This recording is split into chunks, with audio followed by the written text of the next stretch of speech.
벌써 이 4월 마지막 주가 되어서 이제 5월 이제 날이 참 잘 갑니다.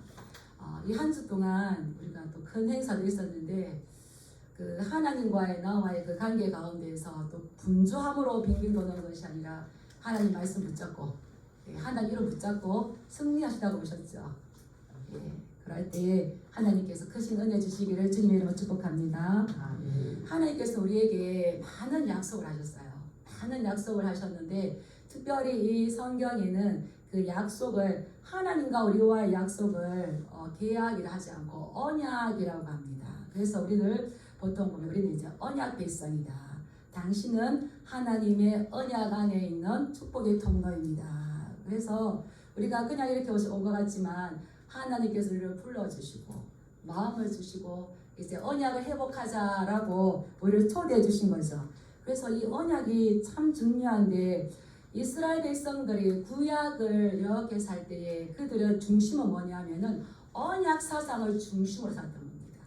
그래서 이 성경에서 이 하나님과 맺은 이 언약은 너무 중요하죠. 그런데 이 언약은 이거 언약을 어떻게 지키느냐에 따라서 이스라엘 백성들이 축복을 받고 형통하기도 하고 언약을 준행하느냐 준행하지 않느냐가 그들의 삶이 형통한가 축복인가 평안한가 이것 되는 건데 이 언약을 준행하지 않고 파기했을 때에는 네가 내 말을 잘 듣고 순종하면 이렇게 하지만 그러나 순종하지 아니하면 신명기적 언약 28장에 보면 여러 가지 어려움들이 일어난다는 겁니다. 근데 이 언약을 자세히 살펴보면 하나님께서 당신의 백성들에게 주신 소망이에요. 그래서 우리가 이제 무지개 언약 노아에게 주셨던 그리고 시내산 언약이 모세에게 주셨던 모세 언약 우리가 크게 알잖아요. 그 다음에 에스겔과 예레미야 주셨던 새 언약. 근데 가장 중요한 거는 이 다윗 언약인 것 같아요. 그래서 많은 신학자들은 이 다윗 언약이 사무엘하 7장이 사무엘서에서는 이게 신장이다. 그리고 또 어떤 신학자들은 이것은 사무엘하 7장은 구약의 절정이다. 구약 전체의 최고봉이다. 이렇게 아주 높이 평가하고 있습니다. 왜냐하면 이 다윗 언약을 통하여서 구약과 신약이 연결되는 거예요. 구약과 신약이 연결되는 중요한 장치이죠. 우리가 읽었지만 그 나라가 내 앞에서 영원히 보존되며 내 왕위가 영원히 견고하리라. 이 말씀이 다윗 때만 끝난 것이 아니라 지속적으로 영원히 우리 메시아이신 예수 그리스도까지 왔기 때문에 너무 중요한 말씀이죠. 그래서 이 다윗 언약을 통하여서 이 약속을 통하여서 하나님께서는 메시아를 이 땅에 보내주실 것이고 그래서 메시아가 오셨잖아요. 하나님은 말씀하시고 잊어먹을까요? 잊어먹지 않으실까요? 잊지 않습니다. 전 너무 놀랐어요. 430년이 되어도 안 잊어먹으시는 거예요. 네. 묻습니다. 딱 나와서 이런 일이 있었습니까? 뭐랍니까 우리는? 네, 모릅니다. 이런 일이 있었습니까? 네, 기억이 안 납니다. 이렇게 하는데 세상에 우리는 몇 년 전에 해도 모릅니다. 기억이 안 납니다. 이렇게 하는데 하나님께서는 400년이 지나도 430년이 지나도 아브라함과 하셨던 약속을 기억하사 우리 하나님은 따라하겠습니다. 우리 하나님은 기억력에 대해서는 끝내주신다. 그 계약자가 없어도 다 지키시는 거예요. 그래서 이 메시아를 주겠다. 너의 왕위를 영원히 견고하게 하겠다. 그래서 우리 예수님께서 이 땅에 오셨어요. 언약을 이루셨어요. 그렇다면 우리는 하나님을 통해 예수를 통해서 새 언약을 주셨어요. 새 언약의 중보자 예수님 오셨어요. 그 예수님 뭐라 하셨습니까? 내가 다시 올 것이다. 내가 다시 와서 너희를 나에게로 인도할 거다. 천국 소망. 이거는 뭐라 그럽니까? 예수님의 재림에 대한 소망이죠. 그래서 예수님의 이 말씀을 성취하시고 재림을 통해서 완성하시는데 그게 직접적으로 영향을 준 언약이 다윗 언약이에요. 그래서 우리는 무엇을 통해서 하나님 앞에 왔고 또 하나님 앞에 왔으면 무엇을 지켜야 되는지를 좌우 방향을 잘 이제 알아야 되겠죠. 그래서 오늘 이 말씀이 중요합니다. 이러한 다윗 언약을 이해하기 전에는 우리가 이게 다 읽진 않았지만 이 본문이 좀 중요합니다. 사무엘하 7장 1절부터 2절 한번 읽어볼까요? 어떤 배경에서 다윗 언약이 나왔는지 사무엘하 7장 1절에서 2절 같이 읽겠습니다. 여호와께서 주의 모든 원수를 무찌르사 왕으로 꿈에 평안히 살게 하신 때에 왕이 선지자 나단에게 이르되 볼지어다 나는 백향목궁에 살거늘 하나님의 괴는 휘장 가운데 있도다. 예. 여호와께서 주의 모든 원수를 무찔러서 다윗으로 하여금 궁에 평안하게 살게 하셨다는 거예요. 우리는 한 줄로 읽지만 다윗에게는 이게 꿈인가 생신가 할 겁니다. 우리가 얼핏 알기에 이 다윗의 생애는 그렇게 녹록하지가 않았어요. 블레셋 장군 이 골리앗을 싸워서 이기고 난 다음에 상금을 줘서 편안하게 살기보다는 계속적으로 도망자가 돼서 쫓겨야 됐습니다. 쫓기지 않으면은 또 전쟁을 해야 됐었어요. 그래서 어디를 가도 편안함이 없었는데 하나님께서 이 다윗을 편안하게 하셨고 하나님께서 다윗의 모든 원수를 어떻게 하셨다고요? 물질러 주셨다고 하는 거예요. 왜 그렇습니까? 이 오랜 세월 동안 다윗은 도망자가 되기도 하고 전쟁을 하면서 집에 편안하게 구해본 적이 없는 것 같아요. 그런데 그런 가운데서도 나의 힘이신 여호와여 내가 주님을 사랑합니다. 이 고백을 가지고 빈들에 있으나 동굴에 있으나 항상 그 신실하게 하나님의 이름을 붙잡고 나가죠. 그에게 하나님께서 이제 상을 주셔서 편안하게 하셨다는 말은 평안히 가게 됐다는 말은 이제는 더 이상 떠돌이가 되지 않고 한 곳에 정착하여서 살게 했다는 이 말씀인 겁니다. 누가 이렇게 하셨다고요? 네, 그런데 한 곳에 살게 할 뿐만 아니라 보니까 백향목궁에 살거늘. 백향목. 저는 이 말에 너무 감동합니다. 백향목이 얼마나 향기로운 그 향이 좋습니까? 요즘으로 말하면 피톤치드가 엄청 나와서 힐링이 되는데 그냥 집이 아니라 이런 향기로운 집에 살 때에 다윗은 하나님의 언약궤를 가져와서 이렇게 이제 시온에 이렇게 장막에 넣었어요. 그런데 나는 하나님께서 이렇게 백향목 궁전에 좋은 집에 편안하게 살게 하였는데 거기에 있다 보니까 그것이 중요한 것이 아니라 하나님의 임재를 상징하는 하나님을 상징하는 언약궤는 어디 가운데 있다고요? 휘장 가운데, 천막 안에, 이렇게 천에 덮여져 있다는 겁니다. 그래서 이 나단 선지자에게 나는 이렇게 좋은 궁에 백향목 향이 날리는 이 궁에 사는데 하나님의 괴는 휘장 가운데 있어서 내가 마음이 너무 아프다.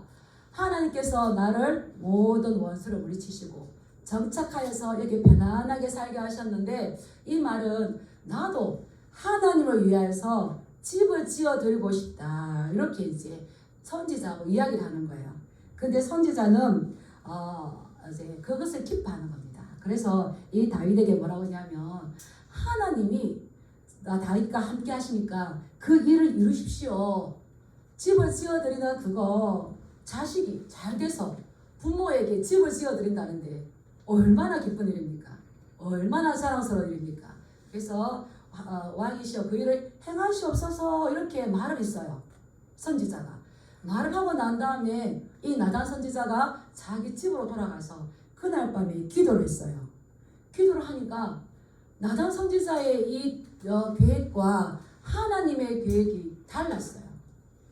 하나님이 기뻐하실 거라고 했었는데 하나님은 그것을 기뻐하셨지만 일단 거절하셨어요. 뭐라고 하셨는지 보겠습니다. 우리 4절 5절 한번 볼까요? 시작. 그 밤에 여호와의 말씀이 나단에게 임하여 이르시되 가서 내 종 다윗에게 말하기를 여호와께서 이와 같이 말씀하시되 네가 나를 위하여 내가 살 집을 건축하겠느냐? 하나님 기뻐하는 것이 아니라 네가 나를 위하여서 내가 살 집을 건축하겠느냐? 이 말씀은 약간 이제 거절했다는 거예요. 우리 하나님을 무시하지 마시기 바랍니다. 이사야 61장 1, 2절의 말씀 보면 하나님은 하늘이 하나님의 보좌래요. 하나님은 하늘을 보좌 삼으셨대요. 우리 상상이 안 가죠. 예, 땅은 뭘로 삼으셨을까요? 땅은 발판으로 삼으셨어요. 그러는데 하나님이 아무리 큰 그때 고대 시대 때는 자기들이 믿는 신전을 크게 짓는 거 유행이었어요. 그래서 다윗도 크게 지으려고 하지만 이미 하늘을 보좌 삼으시고 땅을 발판 삼으시고 하늘을 뼘으로 재시고 바다를 한 통의 물로 여기시는 그 하나님이 거하실 수 있는 집을 지을 수 있을까요? 못 지을까요? 못 짓는 거예요. 하나님께서 이 땅에 있는 이 모든 것들은 내가 지었다. 내가 지었는데 네가 어떻게 나를 위해서 무슨 집을 지을 수가 있겠는가? 그래서 하나님이 짓지 말라고 말씀하시는 거예요. 근데 요 사무엘하 7장에 보면 왜 하나님께서 다윗에게 이 하나님의 집을 짓지 말라고 했는지는 나오지 않아요. 그래서 다른 말씀을 참고를 할 수밖에 없는데 열왕기상 5장 3절 말씀에 보면 그의 아들 솔로몬이 이제 성전을 짓기 위해서 두로 이렇게 히람에게 말을 하면서 이런 말을 해요. 당신도 알거니와 내 아버지 다윗이 사방의 전쟁으로 말미암아 그의 하나님 여호와의 이름을 위하여서 성전을 건축하지 못하고 왜 성전을 건축하지 못했다고요? 전쟁을 했다는 거예요. 전쟁이 있어서 성전을 건축하지 못하고 기다렸다는 거예요. 기다렸는데 이제는 나의 시대에 성전을 건축하게 되었습니다. 도와주십시오. 이렇게 하는 거죠. 전쟁을 할 때에 집을 짓는다는 거, 그것도 큰 하나님의 성전을 짓는다는 게 쉬울까요? 어려울까요? 만만치 않습니다. 그래서 하나님께서는 이 다윗을 사랑하셔서 아직 전쟁이 끝나지 않았기 때문에 그 집을 짓는 무거운 짐을 지우고 싶지 않았었어요. 그래서 이것은 하나님께서 다윗을 향한 이 사랑의 마음이고 배려인 거죠. 그리고 또 다윗이 왜 성전을 짓기에 적합하지 않냐면 역대상 22장 8절에 보면 다윗은 큰 전쟁을 했고 사람의 피를 많이 흘렸다는 겁니다. 아직도 전쟁한다는 말이죠. 우리는 모든 일들을 계획할 때에 내가 판단이 좋은 대로 하는 것이 아니라 말씀을 기초로 돌아가야 돼요. 왜냐하면 언약 백성이기 때문에. 이 말씀은 신명기 12장 10절 말씀에 보면 모세를 통해서 말씀을 주셨어요. 너희가 성전을 지을 때에 아무 데나 짓지 말고 내가 한 곳을 택할 거니까 그 택한 곳을 여호와 이름을 두기 위해서 지으라고 했었어요. 아무 데나 짓지 말고 하나님께서 정해주신 장소. 그런데 그렇게 지을 때가 언제냐? 너희의 주위의 모든 대적들을 이기게 하시고 너희에게 안식을 주어서 너희가 평안할 때 지으라고 했어요. 그래서 우리가 아무 때나 하나님께서 좋아하시니까 하나님 일을 하면 된다 안 된다? 네, 그거 참 조심해야 돼요. 그래서 그 아들 솔로몬이 그랬잖아요. 전도서 3장에서 모든 범사의 때와 기한이 있고 천하만사가 다 때가 있습니다. 그 때를 잘 봐야 돼요. 예수님께서도 이 땅에 오실 때에 창세기 3장 15절에서 여자의 후손이 뱀의 머리를 상하게 할 것이다 했지만 아무 때나 오시지 않았었어요. 그래서 마가복음에 뭐라고 했습니까? 때가 차매 하나님의 아들이 오셨고 때가 되매 이제 가셨다는 거예요. 우리 김만랑 어르신 오셔가지고 이제는 와야 되겠다. 이제는 와야 되겠다. 그건 뭡니까? 하나님의 때가 찼다는 거예요. 예, 그 때를 기다릴 수 있어야 돼요. 예. 그래서 이 때가, 그래서 이 범사의 모든 게 때와 천하만사가 다 때가 있는데 그냥 내가 좋으니까 하나님도 좋아하실 거다 하지만 이것이 말씀에 그러한가 이렇게 살펴봐야 되는 거죠. 그래서 우리가 뭐 기도하니까 하나님께서 이렇게 딱 말씀하시더라. 이거 조심하셔야 됩니다. 조심하셔야 됩니다. 예언하고 내가 기도하니까 되더라. 이건 어떻습니까? 사실은 이제 점쟁이들 하는 거죠. 점쟁이들이. 그래서 이게 말씀이 그러한가 말씀을 살펴봐야 되는 거죠. 그래서 너희가 성전을 지을 때에 자기 이름을 두시려고 택하신 그곳을 짓는 것은 하나님께서 내 주위에 있는 모든 대적들을 이기고 너에게 안식을 주어서 너에게 평안할 때에 하나님의 성전을 지어라 꽝꽝. 이것은 신명기 신신당부하는 말이니까 너희들 잊지 말아라라고 했는데 지금 이제 잊은 거예요. 그래서 아직은 이 다윗은 전쟁을 많이 해야 되기 때문에 물리칠 적들이 많았었고 그 주위에는 아직은 평안과 안식이 만만치 않습니다. 그래서 시기상조이기 때문에 건축하지 말아라고 말씀하신 거죠. 그런데 하나님께서 거절하신 것이 아니라 이 본문을 자세히 보면 하나님께서 이 다윗이 하나님의 집을 짓고 싶다는 것을 굉장히 기뻐하셨어요. 그래서 뭐라고 했냐면 우리 5절 말씀 한번 다시 읽어볼까요? 시작. 가서 내 종 다윗에게 말하기를. 예, 여기까지 하겠습니다. 하나님께서 너무 기뻐하셔서 다윗을 너는 선지자야. 너는 가서 내 종 다윗에게 말을 해라. 쭉쭉 나오는 거예요. 쭉쭉 나오는데 내가 애굽에서 나와서 광야했을 때에 너희 12지파가 되는데 12지파 너희 중에 한 지파에게 내가 나의 집을 지어달라고 요구한 적이 있느냐?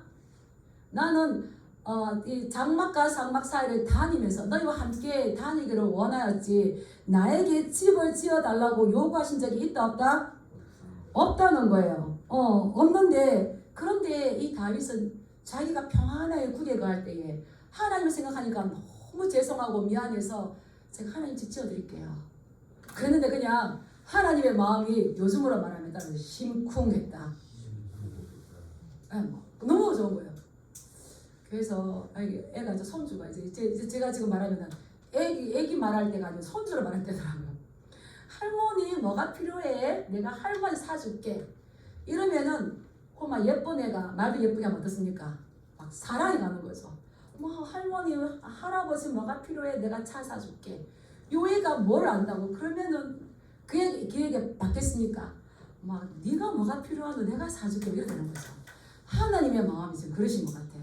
그래서 쭉쭉 나오는데 이렇게 말씀하시는 겁니다. 우리가 오늘 11절 말씀 읽었는데 여호와가 너를 위해서 집을 지을 거다. 네가 나의 집을 짓는다고 그랬는데 내가 너를 위해서 집을 지어줄게. 지금까지는 사사를 통하여서 하나님께서 원수를 쫓아내고 하나님 일들을 말씀하셨지만 이제는 내가 너를 위해서 집을 지어주고 너의 원수를 물리쳐주고 너를 평안하게 구할 수 있도록 내가 너의 집을 지어줄게. 이렇게 이야기하는 겁니다. 근데 여기서 지금 자꾸 단어가 집 나와요. 집. 히브리어로 바이트거든요.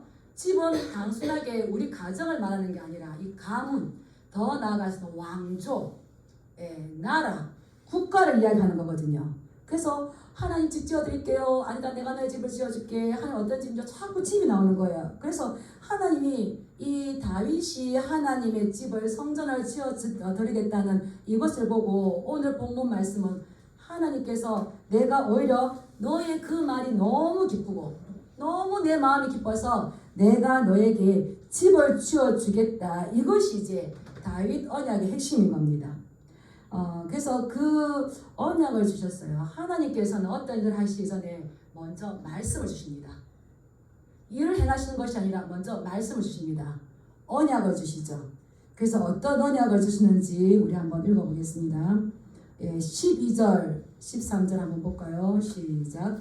내 수완이 차서 내 조상들과 함께 누울 때에 내가 내 몸에서 날 내 씨를 내 뒤에 세워 그의 나라를 견고하게 하리라. 그는 내 이름을 위하여서 집을 건축할 것이요 나는 그의 나라 왕위를 영원히 견고하게 하리라. 아멘.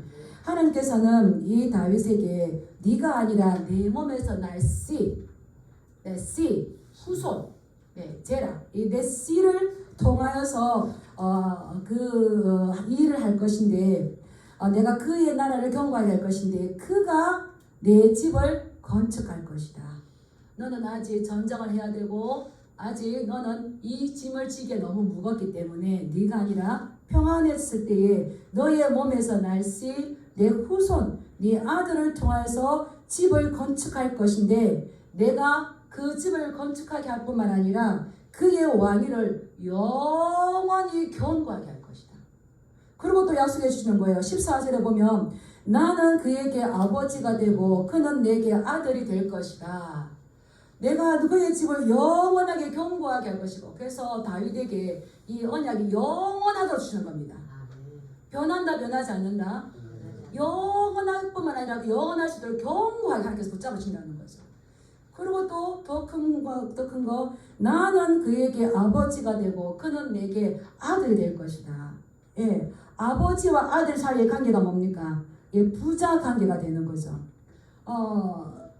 그래서 하나님께서 이 다윗을 통해서 그래서 결국은 1차적인 성취는 그 성전을 지을 때 솔로몬, 샬롬 이야기하잖아요. 평안. 그럴 때에 1차적으로는 이 다윗의 아들 솔로몬을 통해서 예루살렘 성전이 지어집니다. 근데 궁극적으로 하나님의 이 나라가 완성되는 것 누구를 통해 됐습니까? 다윗의 후손으로 오신 예수 그리스도를 통해서 하나님의 나라를 이 땅에 가지고 오셨습니다. 그래서 우리가 예수님을 믿으면 천국은 나중에 가겠지만 우리 마음에 뭐가 들어온다고요? 따라하겠습니다. 하나님의 나라가 내 속에 들어온다. 예, 우리 마음속에 하나님의 나라가 들어왔어요. 그 나라가 들어왔다는 것은 장소적인 개념이 아니라 누가 통치하느냐. 우리의 마음의 모든 것들을 하나님께서 인도하시고 보호하시고 다스려가는 줄 믿습니다. 예, 그 하나님의 나라가 왔어요. 근데 완성은 아직 되지 않았어요. 이루셨지만 완성은 되지 않았어요. 그래서 조심하셔야 돼요. 우리가 완성된 게 아니라 항상 신학적인 말이 있는데 이미와 아직 사이.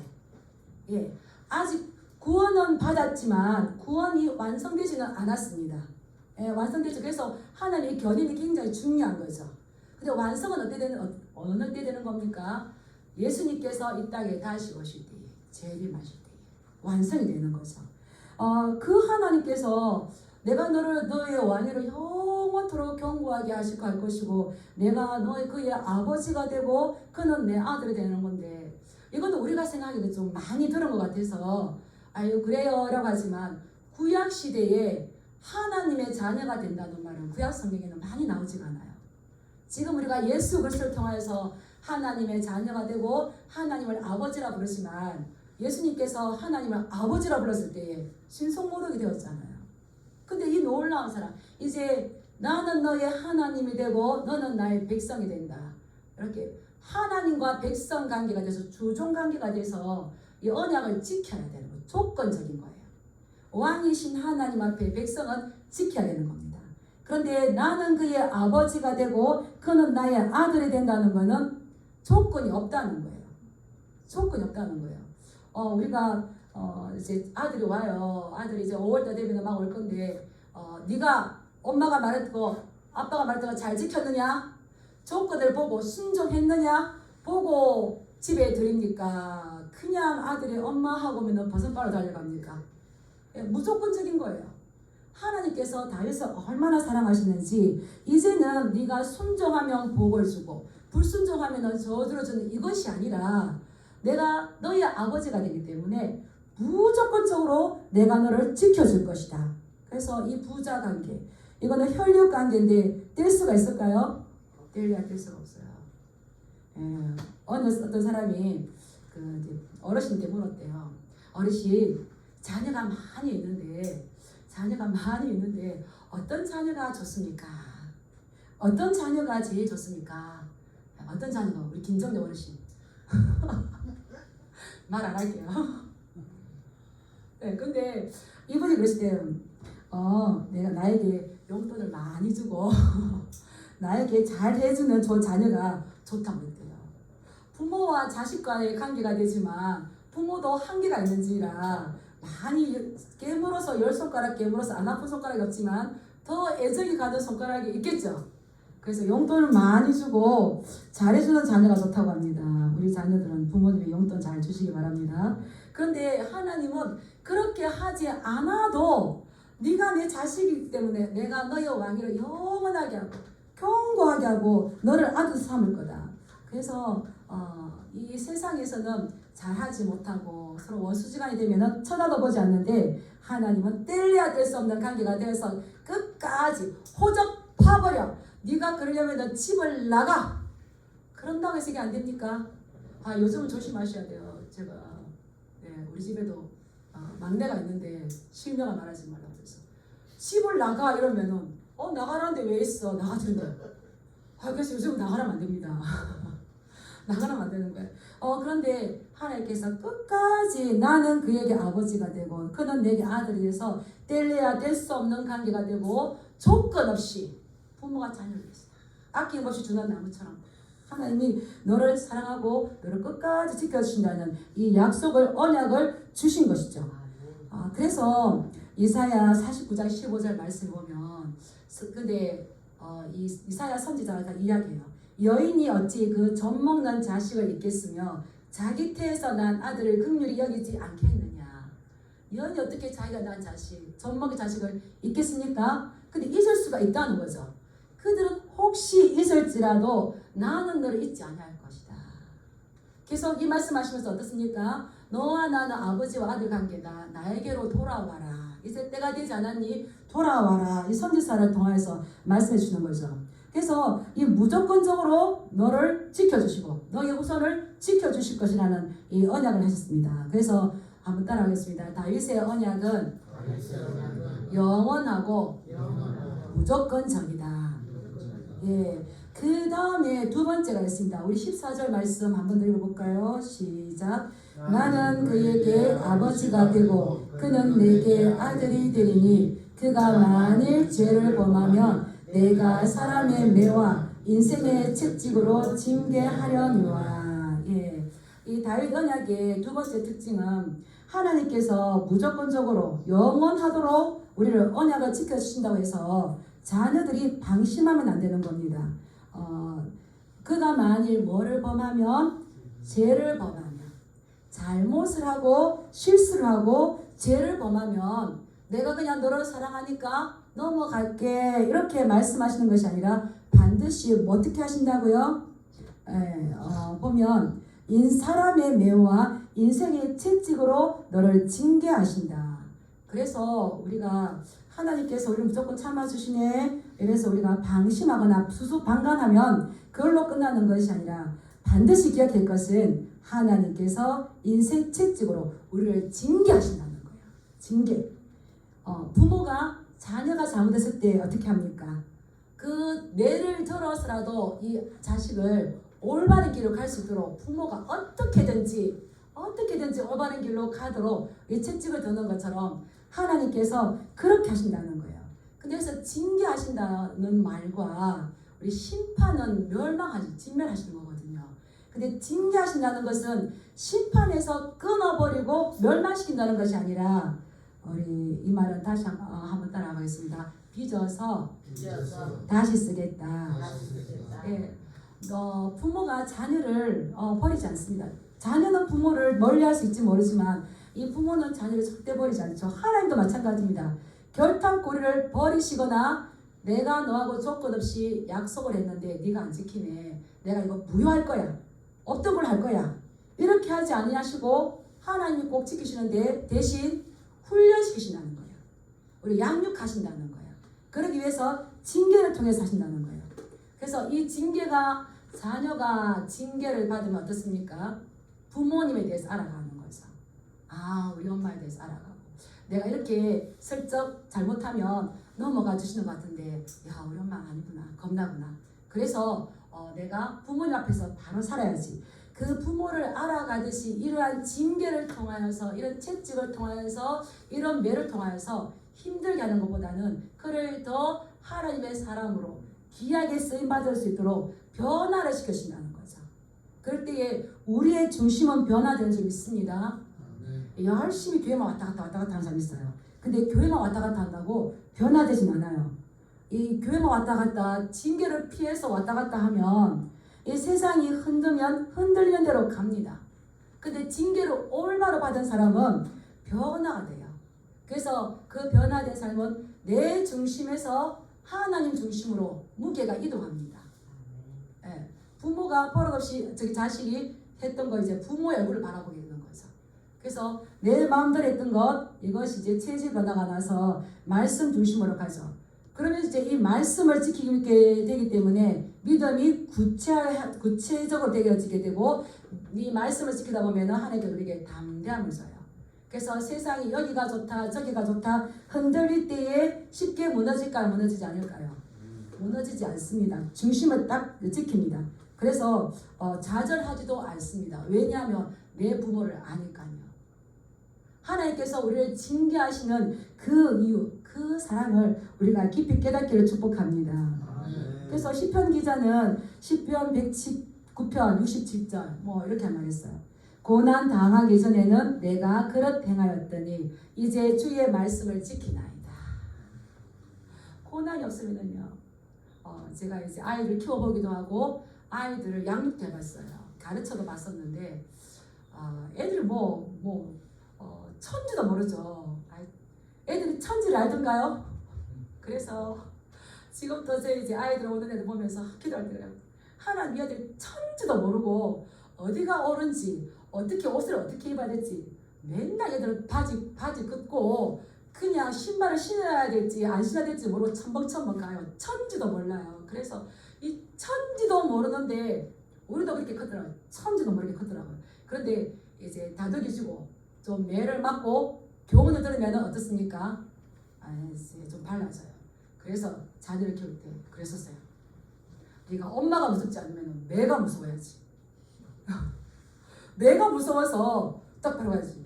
야, 너 선생님이 안 무서우면 매가 무서워서 매가. 하나님께서 매를 드십니다.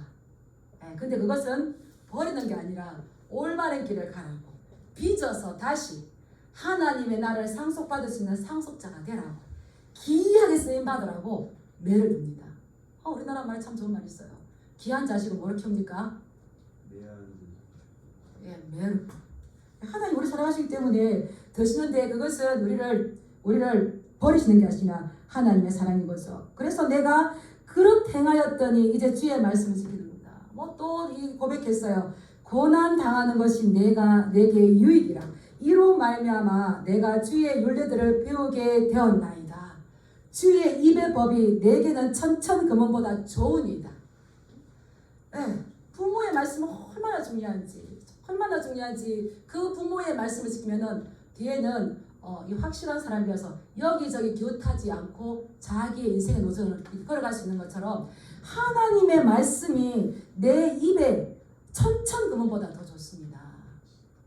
어떤 사람은 이거를 버리고 금을 따라가고 은을 따라갑니다. 근데 고난 당하면서 진리를 알고 난 다음에는 내가 흔들리는 것이 아니라 흔들릴 때에 하나님의 말씀의 법을 따라가는 줄 믿습니다. 이것을 할 수 있도록 다윗아 내가 너의 아버지가 되고 너가 나의 아들 된다고 해서 내가 너를 방관하는 것이 아니라 사랑하는 자를 근실하게 채찍하는 것처럼 너의 후손 너의 자녀를 내가 이렇게 때려서라도 매를 들어서라도 징계해서라도 이 영원한 왕위가 갈 수 있도록 특별하게 훈련시키고 내가 너를 양육해 줄 거다. 감사합니까? 안 감사합니까? 감사한 거죠. 근데 오늘날은 자녀를 못 되게 하잖아요. 참 중요하죠.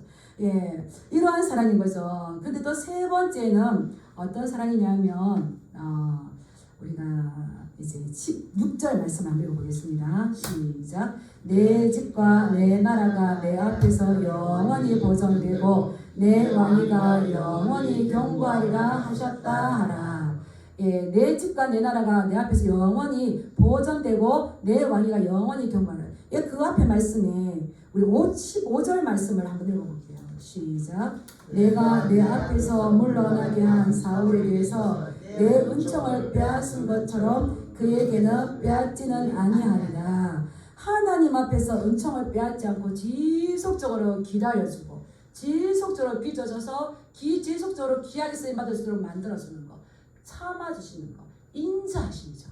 선하심과 인자하심이 정녕 나를 따르는 인자하심. 이것이 이제 헤세드라고 합니다. 헤세드. 부모가 자녀를 키울 때 예쁠 때만 있을까요? 아닙니다. 자녀들이 부모에게 물어봐야 돼요.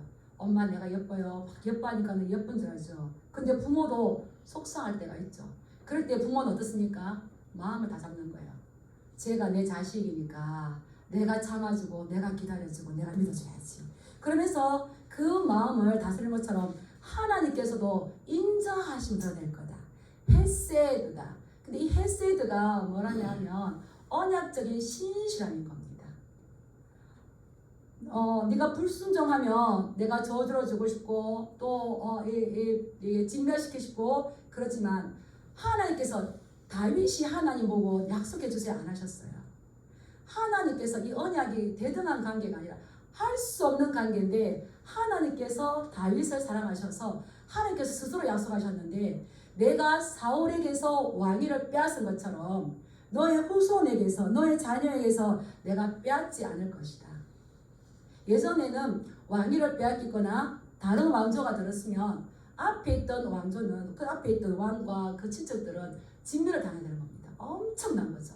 그런데 하나님께서 뭘 약속해 주십니까? 사울에게서 내가 은총을 빼앗은 것처럼 그에게서 빼앗지 아니하고 내가 신실하게 그는 지킬 힘이 없다 할지라도 그것은 이 언약을 지키지 못한다 할지라도 누가 지켜나가겠다? 하나님께서 내가 그 언약적인 신실함을 가지고 진실되고 거짓되게 언제까지 그것을 지켜나가겠다고요? 영원토록. 참 이 말씀을 들으면 마음이 많이 아픕니다. 그래서 이 예레미야가 이 3장에 보면은 예레미야가 이렇게 말했어요. 우리가 주의 아침마다 성실한 그 성실함 때문에 우리가 진멸하지 않습니다. 근데 실제적으로 이스라엘 백성들은 이 다윗의 언약에 실패했어요. 실패해서 그들은 이렇게 징계뿐만 아니라 심판을 받아서 바벨론으로 끌려갈 수밖에 없는 그런 상황이었어요. 그런데 이 예레미야 선지자는 이것이 진멸이 아니라 하나님의 언약을 생각한 거죠. 네가 만일 죄를 범하면 내가 사람의 매와 인생의 채찍으로 징계할 것이다.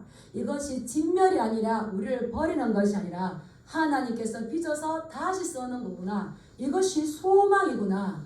그래서 야단을 맞을 때에 부모가 나를 미워서가 아니라 정말 우리 부모님 제가 이제 청소년 사역을 했기 때문에 자녀들은 그래요.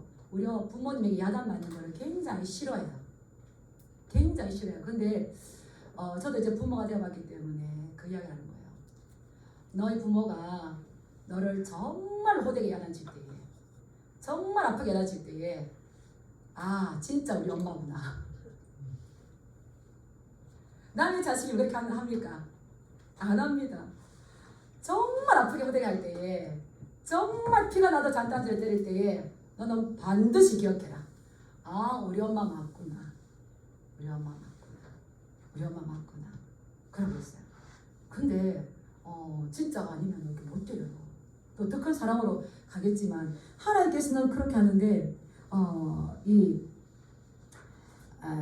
예레미야 선지자가 뭐랬냐면 여호와의 인자와 긍휼이 무궁하심으로 우리가 진멸되지 아니함이니이다. 징계를 신나게도 가만히 보니까 우리를 죽으러 한 것이 아니라 오히려 이것이 아침마다 새롭게 하나님께 성실하게 우리를 돌봐주시는데 이것을 보니까 나에게 소망이 넘칩니다. 이것이 또 소망이 됩니다. 그래서 징계를 받고 채찍을 많이 받고 매를 팍 들 때에 부모님이 나를 정말 사랑하시는구나. 나를 바른 길로 가라고 사람되라고 하는구나. 나실제 괴로움 다 잊으시고 진자리만 한 자리 갈아 놓으시면서 우리를 채찍하시는 거는 그렇구나. 근데 그 부모의 사랑을 보면서 누구의 사랑을 깨달으라고요? 하나님 아버지의 그 사랑을 깨달으는 겁니다. 그래서 하나님께서는 이 언약적인 신실함을 가지고 가는데 우리가 해야 할 거 뭐겠습니까? 따라가겠다. 나도 하나님 앞에 언약적인 신실함을 가지고 변함없는 마음을 가지고 하나님 앞에 그 언약을 지켜드리자. 다윗에게 이렇게 놀라운 언약을 주셨다면 감사합니다 라고 받을 것만 아니라 다윗과 이 언약을 받은 후손들이 해야 할 거 뭐겠습니까? 그들 또한 하나님 앞에 이 언약적인 신실함을 지켜나가는 책임과 의무가 있습니다.